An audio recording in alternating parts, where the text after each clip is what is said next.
reklamo ng kapatid ni Ann Curtis, ang reklamo ng mga kababaihan dahil sa kalibugan. Ha? Talakayin na rin po natin ang reklamo ng mga kababaihan dahil po sa kalibugan. Ha? Dahil po sa kalibugan ni Mr. Suntay. Dahil po sa kanya nasabi kay Ann Curtis na kapag nakikita niya, tumataas po ang libido. Tumataas po ang libido ni Mr. Suntay at hindi niya alam ang gagawin ng iho di si Raulo na to. Let's bring in our first guest this afternoon, Quezon City 4th District Congressman Jesus Bong Suntay. Magandang hapon, sir, and welcome to Stolicon. Hi, magandang hapon po. Manny, magandang hapon sa inyo dalawa. Yes, Magandang sir. hapon, Congressman Suntay. Thank you for joining us, sir. Kumusta Sir, po kayo? Mabuti naman, mabuti naman. Mhm. Thank you. Thank you. Mabuti naman po, nag-iinit pa rin ang buto ko. Aray ko.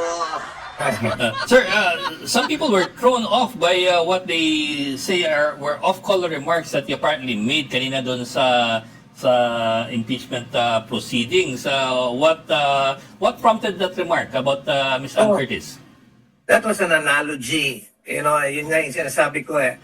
You know, that was an analogy kasi meron silang statement na ina-attribute kay VP Sara as part of yung allegations ng impeachment complaint. Na one time raw, ewan ko, may statement daw si Inday Sara na pertaining to the president na nandun siya sa eskwela, nakita niya yung batang naghihirap, tapos na-imagine raw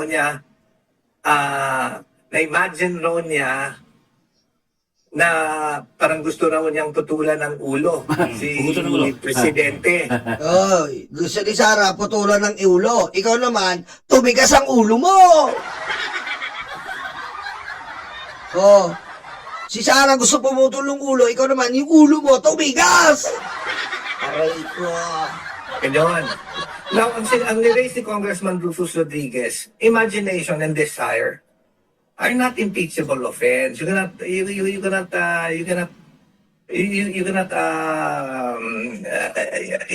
cannot hold someone liable for it. Kaya nga, sabi ko parang analogy lang yan. In fact, wala naman ako dun sa Shangri-La. Ang sinasabi ko lang, parang nandiyan ko sa Shangri-La, nakita ko si Ann Curtis, ang ganda-ganda pala niya. So nagkaroon ng desire sa puso ko. Nagkaroon ng desire sa akin. At Sinungaling ka. Wala kang sinabing ganon. Wala kang sinabing ganon, Suntay. Pinagloloko mo kami. Wala ka naman sinabing ganon eh. Direkta mo sinabi na namamanya ka kay Ann Curtis. Aray ko. Naku po. Mga kasinungalingan nito. Tingnan natin ha. Wala po siyang sinabing ganon, oh. Alam mo, minsan, nasa Shangri-La ko. Oh. Nakita ko si- Alam mo minsan, nasa Shangri-La ako. Oh, ayan oh. And lastly, alam mo, minsan, nasa Shangri-La ko, nakita ko si Ann Curtis. Ang ganda-ganda pala niya. Oh. You know, may desire sa loob ko na nag-init talaga. Na-imagine ko na lang. Oh, kita mo, nalibugan ka. Aray ko. Ang linaw-linaw eh. Alam mo, minsan, nasa Shangri-La ako, nakita ko si Ann Curtis. Nandun yung desire ko na nag-init talaga ako. Oh, Ang pwedeng mangyari. Pero siyempre, hanggang imagination na lang yun. Pero, di naman siguro ako pwedeng kasuhan dahil kung ano-ano yung na-imagine ko eh. Thank you very much. oh, kita mo, yan eh. Meron ka pa nga, may imagine ka pang, kilala mo ba yan, Santay? Di ba meron ka pa? Kilala ba yun? Sino yung isa mo? Hindi siya girl, siya ay, Susunod na yun. Pakinggan natin ha. Imagine ko. Oh. It's an analogy. And there was, alam mo, sometimes nasa pag-iisip ng tao yan eh. Pagka gusto na, ang sinabi ko, so, yung imagination at saka yung desire ba yan? Can I be charged? Or is it punishable? Is it a crime? Is it immoral? Hindi yung ganun eh. Huwag mo nang ano yung pa sa legality. Ang anuin natin dito, immoral ka. Immoral yung ginawa mo, binastos mo yung kababaihan. Aray ko. Yun Mr. Suntay. Yung moral ng kababaihan, binastos mo. Diba? Binastos mo yung moral ng kababaihan. Ano ka ba naman? Moral, is it illegal? Kaya nga tinatanong ko doon sa komite. So, ano yung immoral doon sa sinabi ko? Putik, wala daw immoral doon. Putik, sasabihin mo, congressman ka. Alam mo, minsan, nasa Shangri-La ako, umano si Ann Cortez. Iba talaga, nag-init yung ano ko eh. Anak ng wedding, oh, manlinaw-linaw eh. Di ba? Nalilibugan nga kay Ann Cortez. Aray ko. Yun! Libog yan!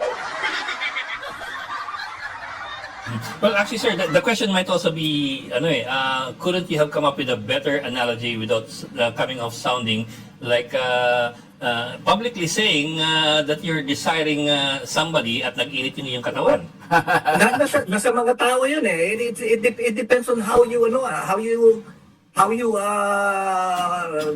what conclusion you draw. But what I'm trying to drive at is, there's nothing immoral, there's nothing punishable. Mas masakit pa nga yung kay VP because we want to try to impeach the second highest elected official of a land because of something that she imagined or she desired. Or she desired. Yes, sir. And, Let's look at that analogy. I get what you're saying, sir, but I think we should also dissociate those two issues. One being whether or not the VP committed anything impeachable. That's for the committee to determine naman, and the House to determine as a chamber. The other one is your analogy, whether it was an appropriate analogy to begin with. Well, it depends. Kagaya nga sinabi ko, I don't see anything immoral. I don't see anything illegal in those statements. In fact, ang sinabi ko lang nga, nakita ko siya, ang ganda-ganda pala niya, nagkaroon ng desire sa akin, at na-imagine ko na lang. Pero hanggang imagination na lang yan. Oo nga, ano ba pag ini-imagine mo isang babae, ano ba yun? Ang talaga. Alam mo, okay lang mag-imagine ka, hindi publicly, yung sa banyo ka lang. Ganun tayo mga lalaki. Nag-i-imagine tayo, hindi publicly. Nandun lang tayo sa banyo kasama yung sabon. Aray ko. Diba? Huwag tayo magpakalinis dito. Nandun tayo sa banyo, may hawak tayong sabon, either perla or ivory. Hanggang dun lang, usapang banyo lang. Ang dami nating talagang hindi nabuhay ng mga anak doon. Aray ko. Diba, prangkara tayo. Marami tayong nasawing mga anak sa banyo. Mga napabayaan, kinalimutan, binaliwala, kinawawawawa. Para Eduardo, salamat. The only tells you kung ano ang tingin mo sa kababaihan. Tanga, na nga ang example mo, mas lalong pang tinanga, suntay. Tama. Tayo, sa banyo natin ginagawa yung imagination. Aminin na natin yan, mga kalalaki yan. Pero, yung imagination mo, sinabi mo sa hearing, which is public, yung imagination mo, sinabi mo sa formal na agenda ng impeachment, iba yon. Binandera mo ang kalibugan mo! Pagayin mo si BBM, no joke.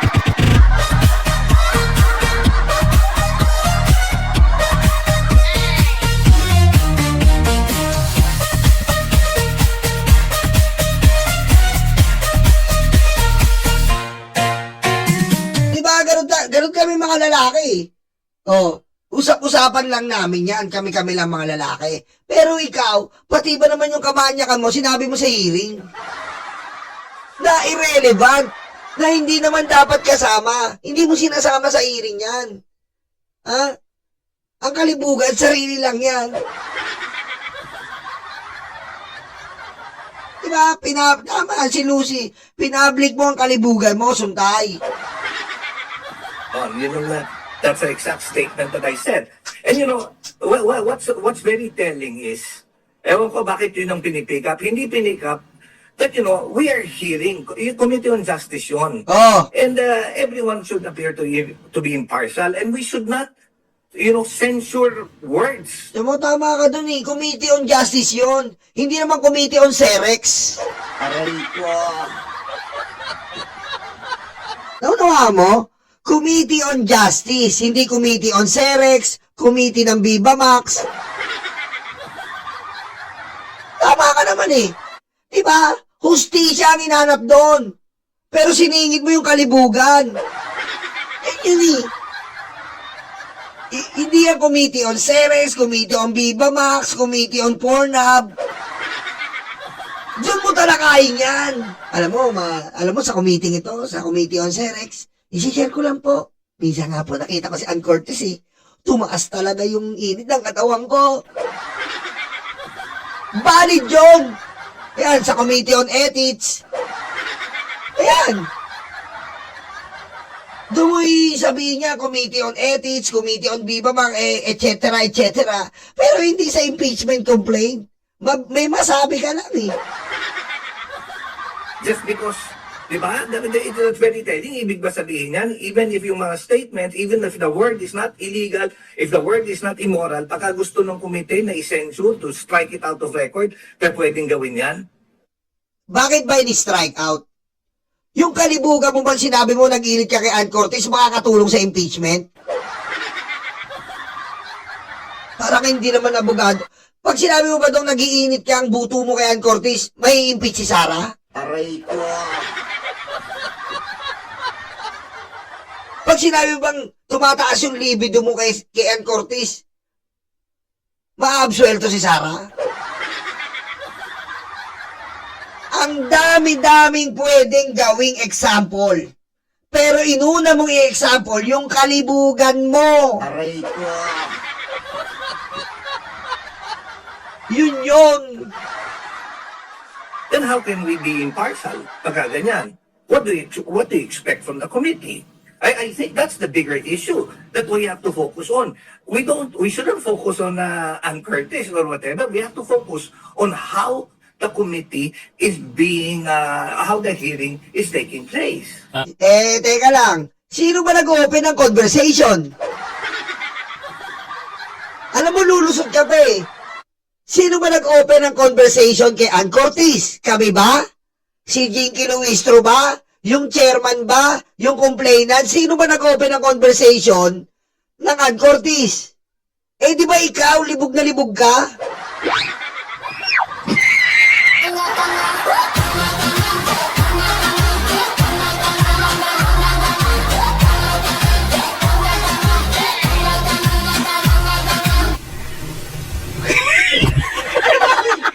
Oh, diretso. I Don't you understand think your point, that's a bigger sir. issue? I understand your point, sir. But what I'm also trying to say is, what is struck out apparently was not the question of whether what VP Sara did was illegal or immoral, because that is to be adjudged later on. What they did ask to be stricken out was your analogy, your choice of analogies. Yeah. Yes. Yeah, if you, I think you saw it. Ang sinabi ko was, nagkaroon ng desire at imagination. But that's it, desire and imagination. Kung meron man, nag-init yung katawan ko, well, ano yun? You know, it depends on what context you take it on. If you have a dirty mind, maaari. Anak ng wetik, ang daming ang example. Kapag tumitig ka sa babae, sinabi mo, Ann Curtis, tinitigan mo, tapos yung katawan mo nag-init. Anong ibig sabihin nun? Anong gusto mo i-portray doon? Pinoportray mo na namamanya ka kay Ann Curtis. Basic! Basic yun! Nakita mo si Ann Curtis. Pag nakakita ka ba ng aso, ano nga naman sabihin mo? Nakita ko yung Doberman, yung aso. Nakita ko ng pitbull, nag-init yung katawan ko. Ano iisipin sa'yo?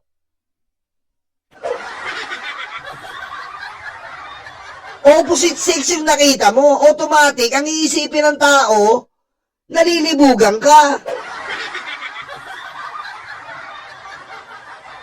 Kaya naman sabihin mo doon, may dumaang aso, putik nag-init yung katawan ko. nag-iba yung imagination ko. Ano ibig sabihin nun? Animalistic kang hayop ka. Patayin mo si BBM. No joke.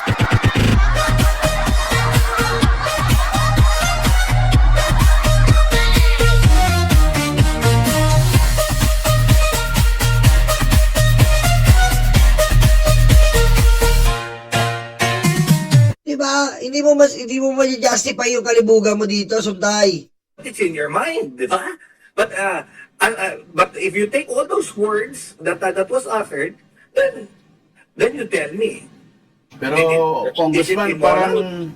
Congressman parang hindi rin, pantay yung analogy niyo eh. Kasi yung sa inyo, desire, no? Oh. Kay BP Sara, may harm na kasama. Oh.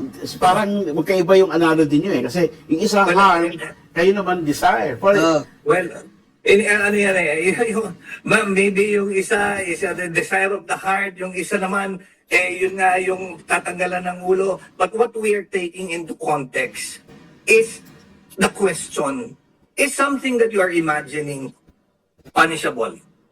Is yung desire that you are feeling, is it a criminal act? Yun ang tignan nyo. Kasi, alam mo, Congressman, Kasi, hindi naman kami yung magde-decide yan eh. Kailangan tingnan natin yan. Oh. What we are asking, is it an impeachable offense? Yun, yung desire, something that is desired, something that is imagined. Is it tantamount to an impeachable offense?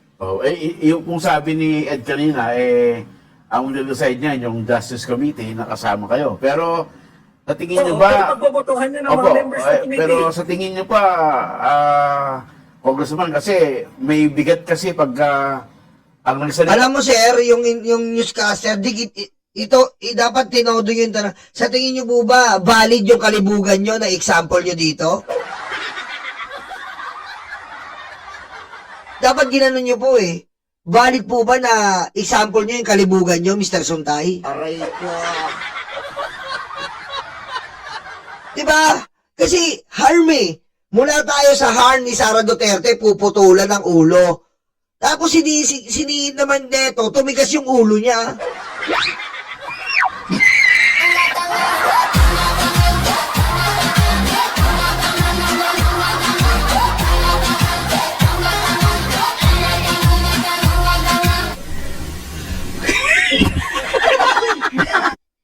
Vice President concerning the President kasi siya po makikinabang kung sakaling may mangyari sa Presidente. Yung sa inyo po, yung isa inyo po na desire, hindi naman po public official si Al Curtis. Kaya nga, Manny, babalik ako sa tanong, even if you go over the revised penal code, is something which is desired or something which is imagined, is it a punishable act? Doon na lang tayo. Hindi niyo po nakikita na ito ay isang overt o covert o anumang klaseng threat. Okay, Manny, what is the overt actions that was done? Wala pong overt pero hindi niyo ba nakitang parang ito ay A isang crime threat? can only be committed if there's an overt action. Pero kung threat po, kasi may crime na threat eh. Oo. Ang tinatanong natin yung context ng kwento niya. I think you have to view that video message. In fact, ibang video yung pinapakita nyo. Iba ko yan. Ibang video yan. Yan Pakita nyo yung yan, kikwento siya. I think that would put it in the proper perspective. Grabe ka, Suntay, grabe. 4th District, congratulations, manya congressman nyo.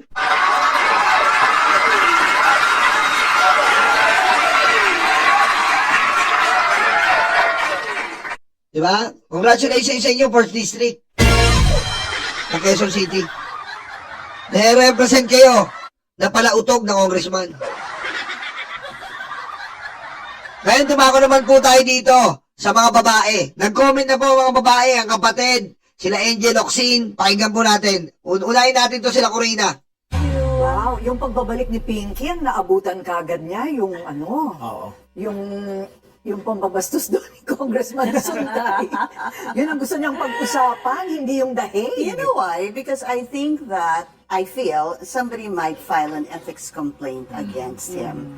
Because pwedeng sabihin nila, I mean, the fact that Congresswoman Zamora said, I want that stricken out of the record, because she was obviously offended, and I'm sure a number of other women will be offended as well. What do you think men will say? Ano sa tingin mo? Kasi ang sabi ni Ginoong Suntay, I am just stating a fact. What is lascivious about that? Pero kasi mas conscious na tayo ngayon eh. Kaya may mga Safe Spaces Act, Anti-Catcalling Ordinance sa Quezon Yes! City at iba pang... Sa Quezon City po, doon sa pinagmulan niya, bawal doon sipulan mo yung babae. Yun! Di ba? Sa Quezon City nga, bawal doon sipulan yung babae doon. Yari ka. Aray ko. Tapos si Suntay nag-iinit kay Ann Cortez. lugar. Pero wala doon si Ann Curtis. Although, binanggit yung pangalan niya. So yung mga simpleng hirit na ganun, Actually, very sa Safe Spaces sensitive Action, na tayo. di ba? Anti-bastos law yun. Yes. Meron yung suggestive sexual statements. Oh. Yeah, that's under that. I Ayan, think nagagalit na yung mga babae sa'yo, kita mo? Mali kasi yun eh. Okay lang na parang binastos mo yung kababaihan eh. Disgrace yun sa mga kababaihan. Na parang pag nandun sila, may dadaan, lalo na pag sexy, malilibugan ka. Diba? suggestive sexual statements. Yes, Oh. Eh, exactly. pumapaloob talaga yung sinabi ni Congressman Suntay doon. Especially Oh. kung nakaramdam ng discomfort. Okay, tamo. Pag nakaramdam ka siya ng discomfort, nag-init siya. Discomfort sa katawan, nag-init, buto.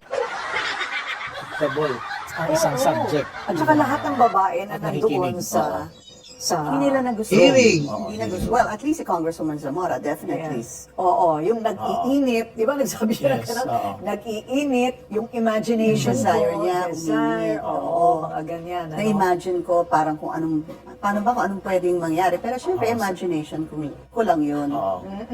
Siguro, di ba, nag-imagine siya. Oo. Pero sana hindi na niya kinuwento yung Oh, ini-imagine. kita mo, tama. Sana, sa banyo mo na lang ginawa.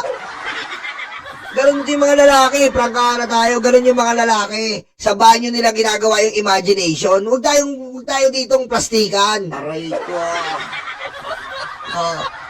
Kadalasan sa mga lalaki, sa banyo ginagawa, kaya maraming nasalantang mga bata eh. Diba? Marami tayong napabayaan mga bata dyan sa parte ng mga inidoro. Marami tayong napabayaan dyan. Doon mo na lang i-ano mo noon, Suntay. Doon mo na lang isabihin yun. Hindi yung publiko, public hearing, impeachment. Sabihin mo, nag-init yung buto mo. Aray ko. Bakit niya kailangan sabihin during a hearing? Yes, You know, oo. Tama naman if yun. you have imagination, syempre congressman ka eh. Pwedeng sabihin unbecoming yun. And he was asking what doon sa statement niya, yung offensive, na ayaw ng patulan nung mga House members. Oh. Ayaw na sabihin sa kanya kasi nag-rule na sila na it was struck out of the record. So there's no point in actually talking about it. I think from Congressman, I forgot. Another congressman, a male congressman, was saying, tapos na eh, we decided on that. Oh. Strike out na yan sa record. Wala nang ano. Pinipilit niya There's pa. no point in talking about it. Pinipilit niya pa. Para daw dinidiscriminate siya. Pinipilit niya pa eh. Meaning, well, I guess the basis could be his lack of remorse. Oo. Diba? Could be the basis to file a complaint. Otherwise, wala na nga kung walang magko-complain. Di ba pag ethics complaint, anyone can file that? Anyone. Yes. Magpapail tayo dyan, ethics complaint. Ipapail natin yung ethics complaint. Aray ko. You know, we're filing. We, the Filipino people, imploring the aid of Almighty God, will file to the ethics complaint. Okay? We're filing the ethics complaint. Illegal stand-up of the ethics complaint. Whether a House member or a private citizen. I guess I wouldn't be surprised if somebody files a complaint against, Oo. an ethics complaint against him. Posible yun. Welcome back! Thank you! You made it alive! Oo, na-imagine ko naman na makakabalik din ako dito. Oh, ayan po Ito pa po, nagsalita na po ang kapatid ni Ann Curtis. Ito muna, kala Angel Locsin muna. Yari ka dito, Suntay. Binangga mo mga kababaihan eh. Sabi ni Angel, nak ng tokwa, san ba yung pamalo? O sabi ni Angel Locsin. Aray ko. Ano sabi ni Angel Locsin? Yan, sabi ni Angel Locsin. Darna! Mararamdaman mo si Darna. Sabi ni Angel Locsin. Kasi kabastusan talaga sa kababaihan yun eh. Women's month pa. Binabastos mo yung empowerment ng kababaihan. O ano pa, sabi ni Nadine Luistre. May mga nakangiti pa at natatawa pa. Kadiri, kita mo? Aray ko. Diba? May natatawa pa. Diba, nakakadiri. Tapos sabi ng mga DDS, huwag daw tignan yun, tingnan daw yung context. Putik. Ang bobo ng mga DDS, lalo na to si Chupa Moreno eh. Sabi ni Chupa Moreno, yung context daw ang tignan, bobo ka pala eh. Kung nagbibigay ng context ay manyakis, paano ka maniniwala?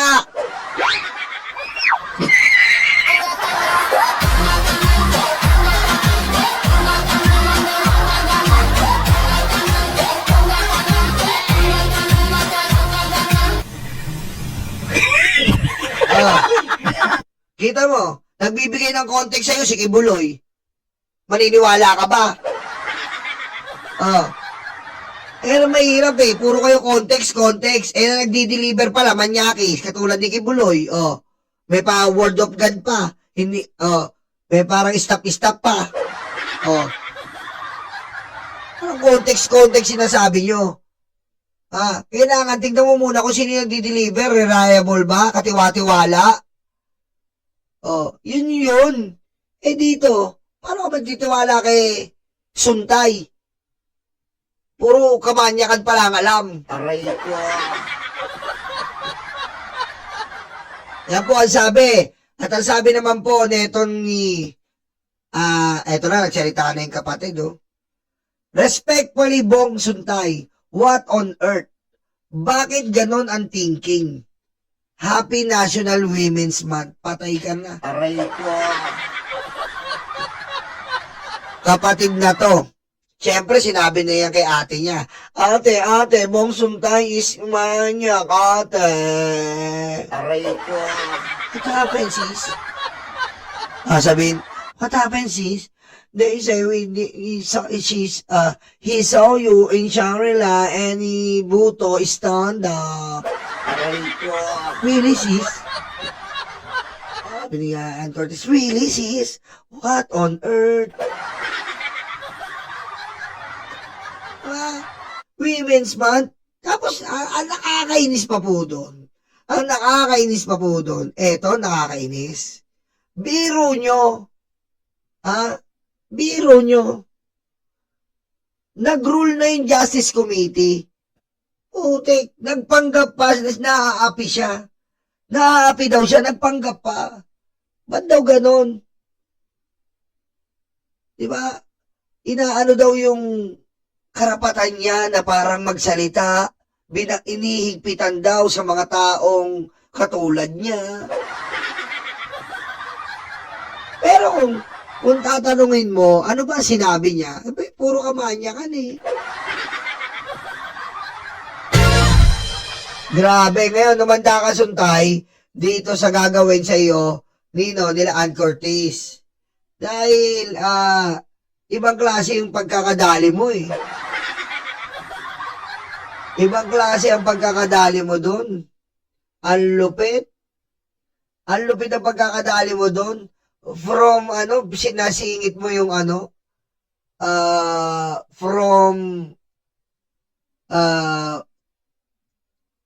tawag dito, from harassment ni Sarah, nasingit mo yung desire mo kay Ann Curtis. Ang galing.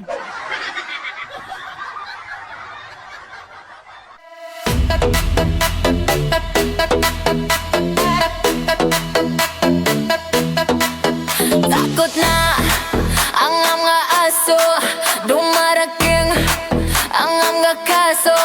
Sila ay sinusundo na, dadalhin sa tatay nila. Aray waranto, takbo na bato,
luga, de, stanga-tanga, de, utak luga, de, stanga-tanga, de, utak luga, de, stanga-tanga, de, utak luga, de, stanga-tanga.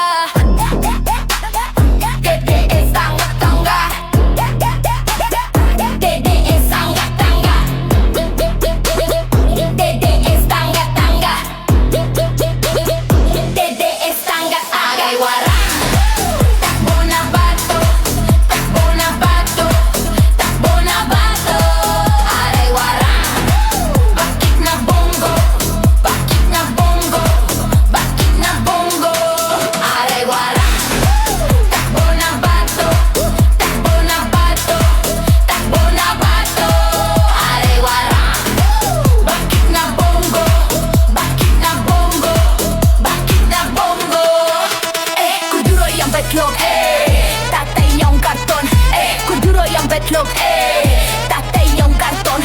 kuduro yung betlog, tatay yung karton, kuduro yung betlog, tatay yung karton,